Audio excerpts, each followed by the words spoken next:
So, hello everyone. I hope you're all doing great. Um, excuse me. I know it's been a long time since I posted. A lot of things have happened. Not great things. So it's been pretty hard. Um, I had my mom. I call her Mama G. She was actually one of my best friend's moms, but when my mom wasn't there, she was. And her name is Sheila Gibson, and she saved my life. Her and her daughter, um, and they adopted me, and I adopted them. And it feels so good that somebody actually wanted me in their life. Because there's nothing worse than having your loved ones complain about you all the time or throw you away or only talk to you when they need something. God does say that there's only going to be so many good people, and I want to make sure I'm one of those good people.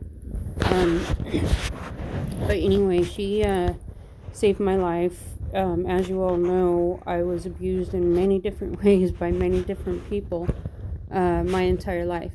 And it took just recently to finally finish that off. I always wanted to be the better person, the bigger person, the helpful person. And people will take advantage of that. But Mama G, she saved me from one of the most abusive households. And that's from my sperm donor. That's what I call him. He was no dad to me. But she just passed away. She had Parkinson's disease, and many other things. And I'm thankful that she doesn't have to go through what she was, because she couldn't even sit up. It was hard for her to even eat there at the end. I'm gonna miss her. I'm gonna miss her a lot.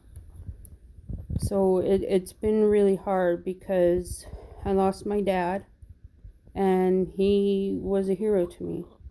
That was my stepdad. His name was Ralph Dixon. And there's even a lake in California named Dixon Lake. That's named after my great-grandfather, because he did so much there. Over the years, they named an entire lake after him. And I'd like to go see it. I haven't yet. But my dad is a hero. To me, he always had been. I didn't know it was okay to hug a parent, without them wanting something. I wish that we would have had a closer relationship longer. But again, we all face our challenges. So I lost him. I lost my dad. Consequently, I lost my mom too. My real mom. And she's thrown me away more than once. And it's really, really hard on someone, because, you think you're really, really close to someone, and you think you're mostly alike one another, or you have the same interests, but when you have to question if that's real, or what the intent is behind that, or if they want something, there's a problem. But I lost her too because she threw me away. I didn't want to talk about family members and my past anymore. And political stuff were completely on the opposite end of the spectrum. So as you know, I asked not to talk about that, and it just kept happening. And the last time she just finally said enough. It's not going to be like it was before, where I would come back. So that's hard. And then after that, my favorite aunt died. She was in a horrible accident. And then had to go to assisted living after that, in a nursing home. It confused me because my family didn't do an autopsy or find out why she died. She had been telling the family that stuff was happening there, And mostly they just thought it was her because she was always so eccentric and lived her own life for her, what she wanted, what she needed, and I admired that. She was a lot of fun. So I lost her as well. And then my sister, she's my stepsister, but I always just call her sister. She left as well. We were supposed to be each other's crutch and guide through my dad's death, my hero's death. And she just up and left. She didn't go to the funeral, and I asked her why, because we were supposed to support each other there, because we knew that our abusive brother was going to be there and everything, and she decided not to go. And I guess I didn't know that other people had asked her why she wasn't going. Excuse me.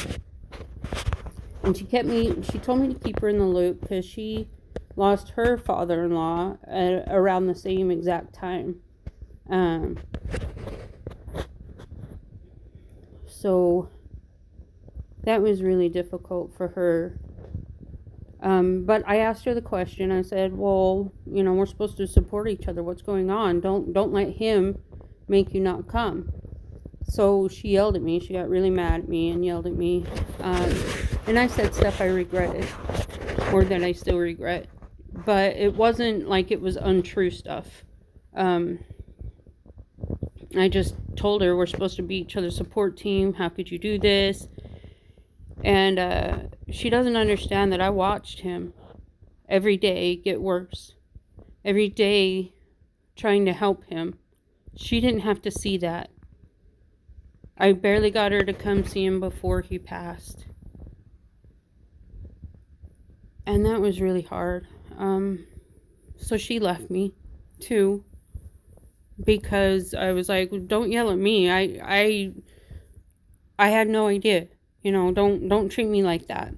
And so, I was already past, my threshold, and in a lot of pain, and she did that. So I lost her too. She refuses to talk to me, which is her deal. She's bipolar, and I'm not saying that's an excuse. It definitely is not, but she likes to use it as that. We both have depression, just different types. It seems like people that are struggling always end up fighting each other when really we need to fight the things that are hurting us. We need to stick together and love one another. Anyway, so she left on her own accord, and that still hurts. So she threw me away too, again. So, chalking it all up, it's been a really, really hard year. And my wife's dad died. And we weren't really close. He could be a good man. But he did stuff to me too. But it's really hard on my wife, and she knows what he's done, and she supports me, but it's still hard for her. So that's 2 dads, 2 moms, my favorite aunt, and my sister, all gone in the same year. It's been very, very difficult. As you know, I tried to take my own life back in February. And a lot of it was a lot of pressure to go through. And I was going through stuff before that. Before my dad died, he had thrown me away as well. Again, we had moved 6 to 7 hours away from where we were. We sold our house and moved to be near them and to help them. Picked up our entire lives and moved, just to be thrown away twice. And so instead of me dying like everybody else with cancer or an accident, or my aunt could have had COVID, who knows, my mom killed me off, basically, when she threw me away, and did it without a tear. And so did my sister. I started barely talking to my other sister. We don't really get into too many personal things. I even moved, when we moved a couple years ago, I didn't tell any of the family because I didn't want them to know. I don't want anything more to do with them. You know, I have my own battles and I need to start living for me. So that's what I'm going to do. But anyway, I tried to kill myself and it was horrible. It was horrible.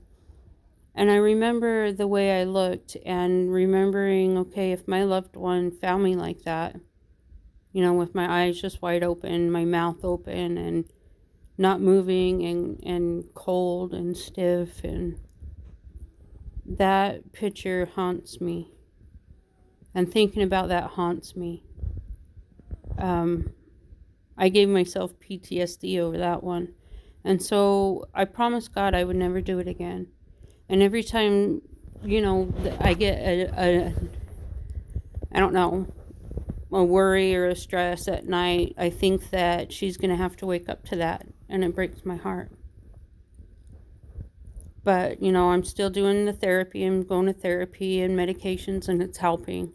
I still have my rough times, of course. We all do. But that's why I haven't posted in a while. Dealing with a whole lot. And we almost lost our dogs, too. So that was hard. And I want people to know mental illness isn't always just something you're born with. It's stuff that's happened to you, and a lot of us have had stuff happen to us, unfortunately. But even if you haven't, it's still out there. And talking is way better than ignoring things or trying to make them go away on your own. So I still listen to So Extreme. Shout out to them. I like to listen to the Bible verses as well. And so I go on YouTube and I will listen to So Extreme or the Bible. I don't believe all of it, but there's pieces everybody can take out of it. And I, again, have my calming things, like a calming necklace, beads, stuff like that. But it's time for me to be me. I'm not really sure who I am, but I want to find out. So that's a positive thing. I'll try to post more often, but like I said, things have been a bit hard and, everybody needs a break. But I hope you tune in, and I hope that you can find your way too, and maybe we can find our way together. It's strength in numbers. But I'll see you all next time. I'll try to go more into some other things if you want. Just leave me a comment and we can get into it. All right, everybody, until next time. Thank you for listening. Thank you for letting me talk and vent. And thank you for just being you. See you later.